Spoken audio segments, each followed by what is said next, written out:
Hello everyone, welcome to the 60 Jury Charge in Literary.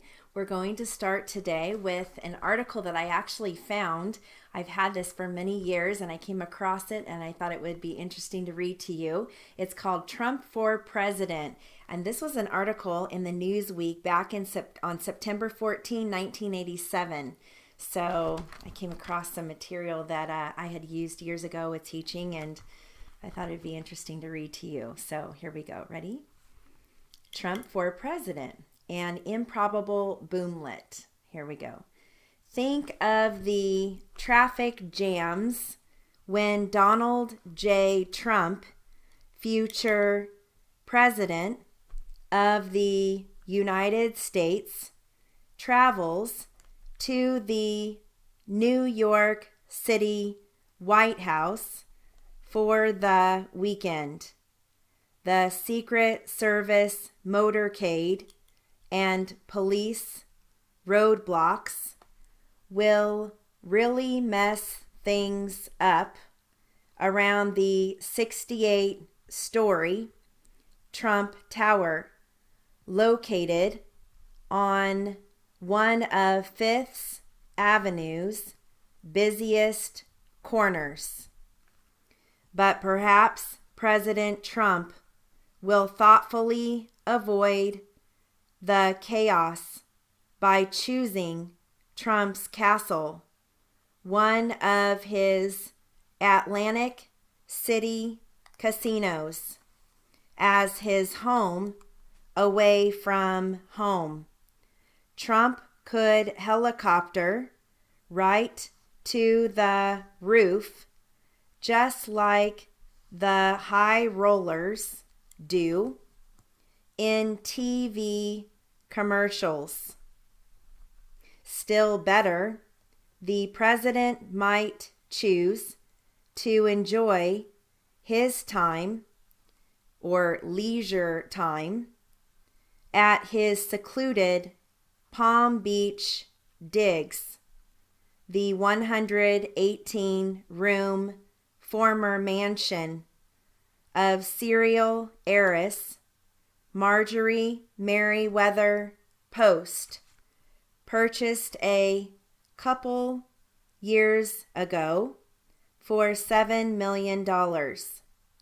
Okay, maybe we're jumping the gun a bit, just because the billionaire New York developer took out full-page ads in 3 of the country's most influential newspapers last week, attacking America's foreign policy, doesn't necessarily mean he's promoting himself as someone who could do a better job. I just have a great interest in the future of this country, Trump explained. Nor should too much be made of the fact that Trump has scheduled a speaking engagement next month in New Hampshire, the site of the first presidential primary. I'm honored, said Trump, 41, of a fledgling draft Trump movement in the Granite State, but I'm just not interested. Maybe he's not, but the ads certainly sounded like something from the campaign trail. Running in the Washington Post, the New York Times, and the Boston Globe, Trump's open letter ridiculed the Reagan administration's Persian Gulf policy and demanded that our allies pay up some cash in exchange for all the protection we provide. The world is laughing at America's politicians as we protect ships we don't even own, carrying oil we don't need, destined for allies who won't help, wrote Trump, a Republican. End our huge deficits, reduce our taxes, and let America's economy grow by the cost of defending those such as Japan and Saudi Arabia, who can easily pay us for the defense of their freedom. The ads cost $94,801, or about 0.03% of Trump's estimated $3 billion net worth. Perhaps no one was more excited by Trump's tirade than Mike Dunbar, the New Hampshire Republican, who is organizing the Draft Trump movement and who invited Trump to speak at the Portsmouth Rotary Club lunch on October 22nd. I'm encouraged, says Dunbar, who has never even talked to Trump. I have talked to his assistants and nobody said, "Hey, back off. The guy isn't interested." That's hardly confirmation of a candidacy. But why else would Trump publish the ads and take the trip to New England? One prominent New Yorker thinks he has the answers, says longtime Trump antagonist Mayor Ed Koch. He's going to stroke his own ego. And that's Ed Koch. Sorry about that. So I thought that was interesting because that came from September 14th, 1987 in the Newsweek. And I have a bunch of articles that I've kept over the years. And I came across that and I couldn't believe it. So here they were asking him if he would ever be interested in becoming the president. And now he's actually our president. So I thought that was interesting. All right. Now I've got some legal terms for you and then I've got a paragraph. And I will give you the briefs that I know from this paragraph. Okay, we've got expressed, intrudes, rights, disregard, observation, reasonable, and I write that R-A-E-N-L. That's how I write reasonable. Consent, negligence is N-E-J-S. Invitee, intentional, licensee, criminal, contributory.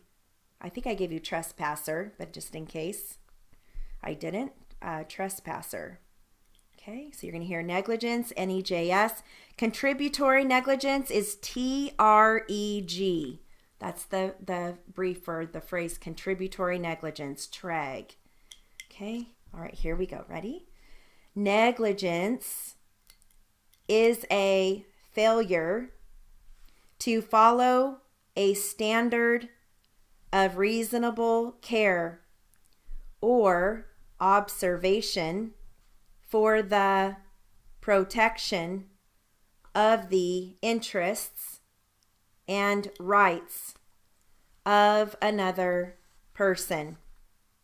Criminal negligence means an intentional disregard for the welfare of others. Negligence, which is caused by both the plaintiff and the defendant, is called contributory negligence. Some states no longer recognize contributory negligence.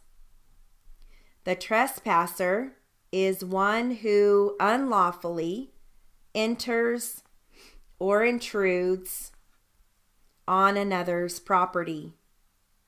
An invitee is one who enters property at the expressed consent of the owner.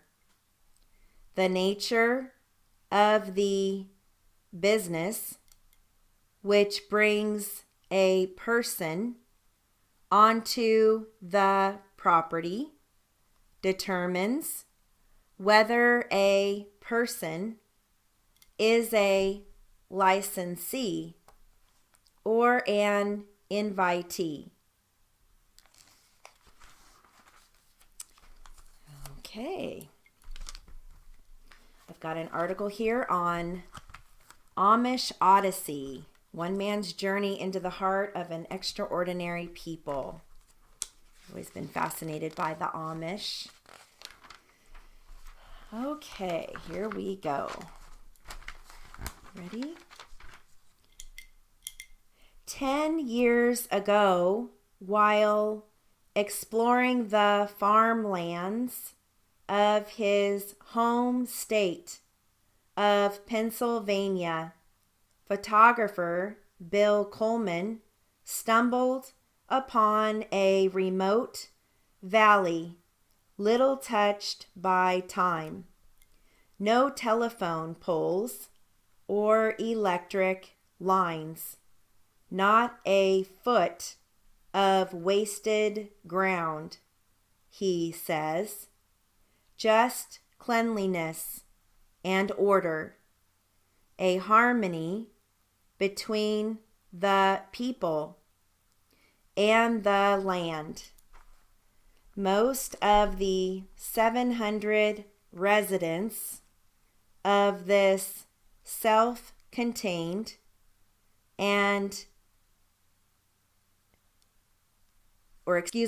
most of the 700 residents of this self-contained manicured valley are old order Amish, descendants of the strict religious sect that immigrated from Switzerland to America in the 18th century. The Amish, sorry you guys, I turned the page and I've got the wrong page here. Okay, so in the 18th century, the Amish avoid most strangers. Although they greeted Coleman with suspicion at first, they gradually came to tolerate him for who he is, a photographer trying to document their daily lives without exploiting them.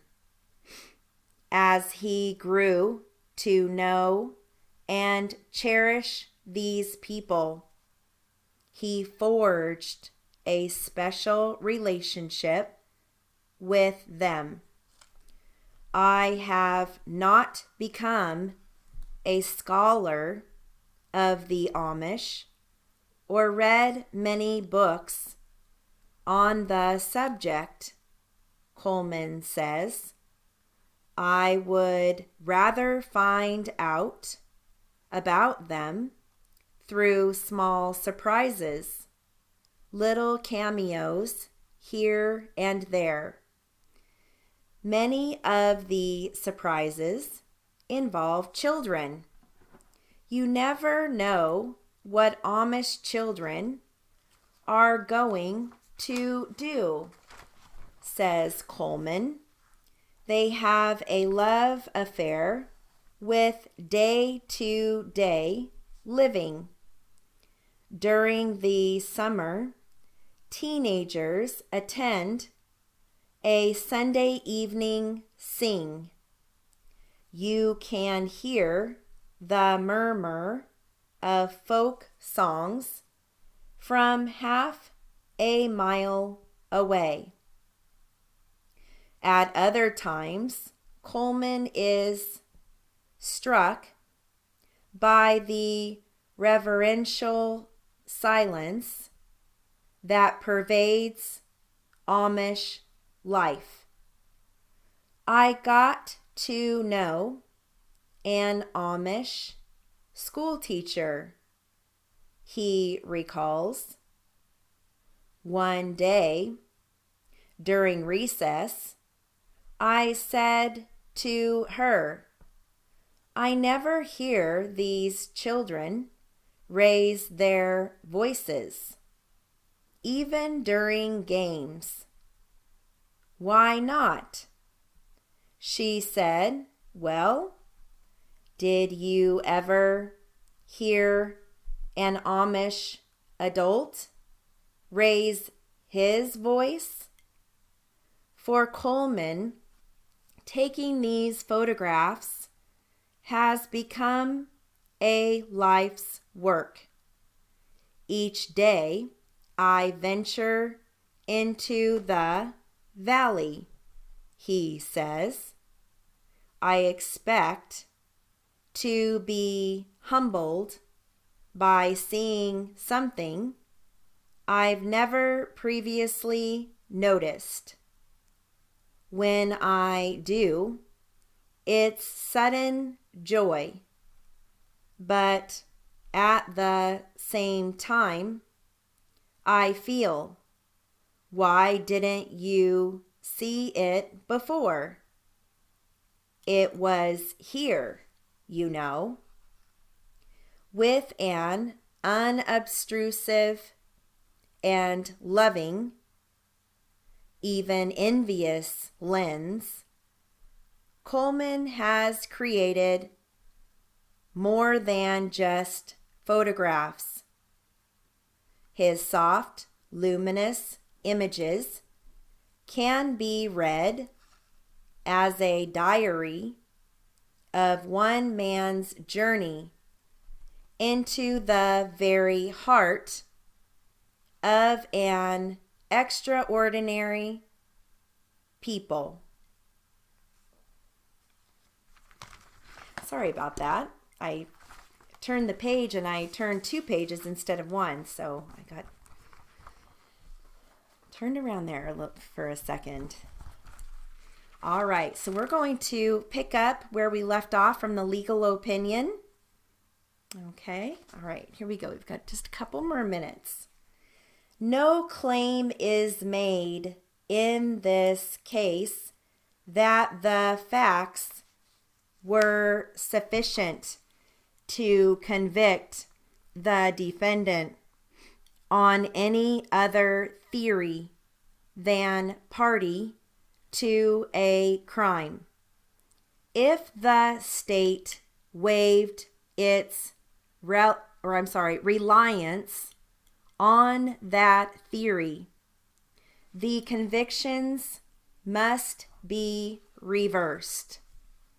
The purpose of the law cited by the state in the first information was to put an end to the common law difference between a person who commits a crime and a person who gives aid. The law now makes one person vicariously liable for the substantive crime of someone else, and by its terms authorizes the state in a case like this one to charge the defendant as a principal. The trial record does not support a contention of detrimental effect on the defendant. The criminal complaint in this case was quite lengthy. Okay, and that concludes our literary and jury charge for the 60 class. Have a wonderful day.